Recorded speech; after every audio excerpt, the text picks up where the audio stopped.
እዙይ ድምጽ ራዲዮ ኤረና እዩ። ክቡራት ሰማዕትና ዓለታዊ ዜና እንሆ።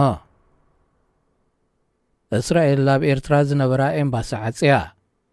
ማዕከናት ዜና እስራኤል ብዝህብኦ ዘለዋ ሓበሬታ መሰረት መንግስቲ ኤርትራ ነቲ ኣምባሳደር እስራኤል ኮይኑ ዝተመዘ እስማዒል ኸልዲ ስለ ዘይተቐበሎ ምዃኑ መልኪተን። እስማዒል ኸልዲ ኣብ 2018 እዩ ኣምባሳደር እስራኤል ኣብ ኤርትራ ኮይኑ ተመዚዙ። እንተኾነ ወግዓዊ ስርሑ ንምጅማር ብመንግስቲ ኤርትራ ተቐባልነት ክረክብ ነይርዎ።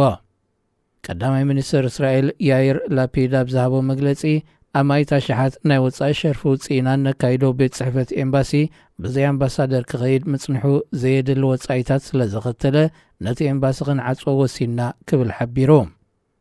ክሳብ 2020 ናብ ዝነበረ ግዜ ኤምባሲ እስራኤል ኣብ ኣስመራ ንሓለዋ ብዝተዋፈረ ወኪል በዓልቲ ቤቱ ኸኣ ከም ምምሕዳራዊ ስራሓት ኮይኖም እዮም ከገልግሉ ጸኒሖም። ንለበዳ ኮቪድ-19 ተኸቲሉ ዝመጸ ምዕጻው ቤት ጽሕፈታት ንሶም እውን ኣብ ገዛ ኮፍ ክብሉ ስለ ዝተገብረ እቲ ኤምባሲ ብዘይ ዝኾነ ሰብ ይጸኒሑ። እስራኤል ኣብ ሃገራት ኣፍሪቃ ዘለዋ ጽልዋ ንምዕባይ ሓያል ጻዕሪ ከም እተካይድ ዝገልጹ ዲፕሎማሰኛታት ሃገር ንኣብያ መንግስቲ ኤርትራ ምስ ያቐድም ኣቢሉ ብገለ ኣባል ሕብረት ኣፍሪቃ ዝተዋህበ ውሳኔ የተኣሳስርዎ ኣለዉ። እስራኤል ኣብ ሕብረት ኣፍሪቃ ቀዋሚ ወንበር ክዋህባ ንልዕሊ 20 ዓመታት እያ ክትጉስጉስ ጸኒሓ። ኣብ ወርሒ ነሓሰ ናይ 2021 ኣብ ዝተኻየደ ዋዕላ ሕብረት ኣፍሪቃ ኤርትራ ትርከበን 14 ሃገራት እስራኤል ኣብቲ ሕብረት ወንበር ከይወሃባየን ኣድሚፀን። ንምዕጻው ኤምባሲ እስራኤል ኣብ ኤርትራ ብዝምልከት ካብ መንግስቲ ኤርትራ ዝተዋህበ ወግዓዊ መግለጺ የለን። ነኩነታት ሰብኣዊ መሰላት ኤርትራ ተጽንዕ ዝቖመት መርማሪት ጉጅለ ዕድመ ስልጣና ብሓደ ዓመት ተናዊሑ።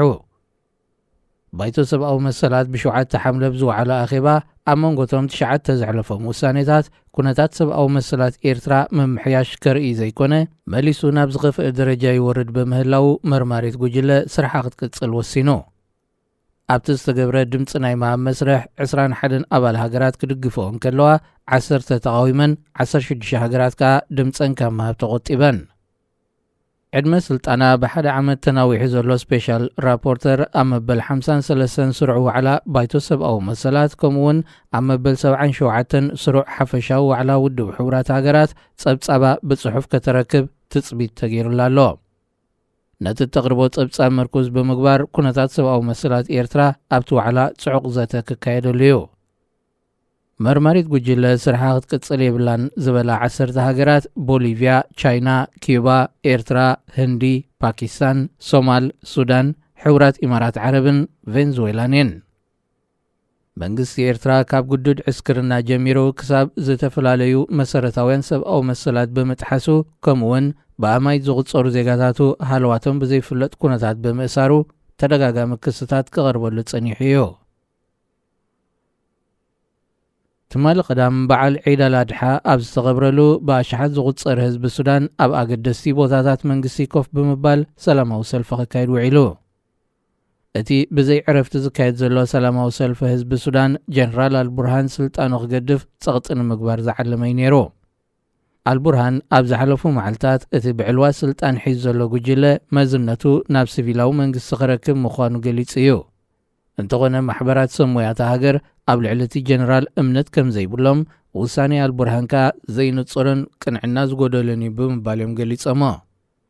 እቲ ወታደራዊ ጉጅለ ብዕልዋ ስልጣን ካብ ዝሓዘ ላዕለት ጀሚሩ ኣብ ዝካየድ ዘሎ ሰላማዊ ሰልፍታት ሓይልታት ጸጥታ ህይወት ብኣማይት ዝቝጸሩ ሰባት ወሲዶም እዮም።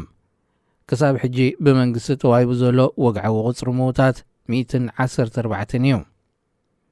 እዞም ኣብ በዓል ዒድ ኣልኣድሓ ሰላማዊ ሰልፊ ዘካየዱ ሱዳናውያን ኣልቡርሃን ወላ ስልጣኑን ተገደፈውን ቀተልቲ እቶም ንጹሃን ሰባት ናብ ፍርዲ ክሳብ ዝቐርቡ ኣብያና ክንቅጽል ኢና ክብሉ ንኣጃንስ ፍራንስ ፕረስ ቃሎም ሂቦም። ኣብቲ ኮፍ ብምባል ዝተኻየደ ሰላማዊ ሰልፊ ናይቶም ብሓይልታት ጸጥታ ዝተቐትሉ ሰላማውያን ሰባት ስእልታት ተዘርጊሑ ውዒሉ። ኣብ ሱዳን ዘሎ ፖለቲካዊ ቅልውላው ንምፍታሕ ብውድብ ሕቡራት ሃገራት ሕብረት ኣፍሪቃ ኢጋድ ኮነ ካልኦት ሃገራት ዝካየድ ዘሎ ጻዕርታት ዛጊት ፍረይ ተረኽቦን። መራሕቲ ሃይማኖት ኬንያ ኣብ ዝመጽእ ፕረዚደንታዊ ምርጫ ሃገር ንዓቢ ከይለዓል ሓድሽ ጎስጓስ ጀሚሮም። እቶም ካብ 21 ቤተ እምነታት ዝተዋጽኡ መራሕቲ ሃይማኖት ጎስጓሳብ ዝጀመሩሉ ፕሬዚደንት ኡሁሩ ኬንያታ ብዝሃቦ ቃል ህዝቢ ብሰላማዊ መገዲ ዝደልዮ መራሒ ክመርጽ ጸዊዑ። ፕሬዚደንት ኬንያታ ብተወሳኺ ገለ ሕጽያት ተወዳደርቲ ክዕወቱ ክብሉ ሓሶታ ምንዛሕን ኣብ ህዝቢ እምነት ከም ዝጠፍእን ይገብሩለዎ ክብል ከሲሱ።